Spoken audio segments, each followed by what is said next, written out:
Hi అండి, మనం phase 16 దగ్గరలో ఉన్న అడవి శేషాచలం బెల్ట్ లో ఒక పార్ట్కి వచ్చామండి. ఇక్కడ చూడొచ్చండి ఒక చెట్టు, దాని కింద వేలు చూడొచ్చు. ఆ చెట్టుకి ఎంత హార్డ్వుడ్ వస్తుందో ఈ వేర్లలో ఈచ్ వేర్లలో కూడా మనకు హార్డ్వుడ్ వస్తుందండి.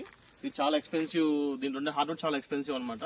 మన భూమికి 1.5 feet లోపే మనకు ఏర్లు అనేది వచ్చేస్తాయండి. మనం ఇంకా ఫ్యూచర్ లో 4-5 years తర్వాత మనం దున్నడం కూడా ఆపేయాలి. ఆపకపోతే ఆ వేర్లు దెబ్బతినే అవకాశం ఉంటుందన్నమాట. ఎందుకంటే ఈ వేర్లు అనేది ముఖ్యం. ఈ వేర్లు లో కూడా మనకు హార్డ్వుడ్ వస్తుంది అనమాట. చూసారా, ఇది చాలా మొండిజాతి మొక్క అండి.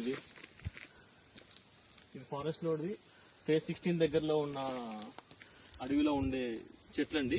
ఇవన్నీ అండి మీరు కనపరిచే చెట్లన్నీ కూడా రెడ్ శాండిల్ చెట్లే అనమాట. అవన్నీ కూడా రెడ్ శాండిల్ చెట్లే అనమాట.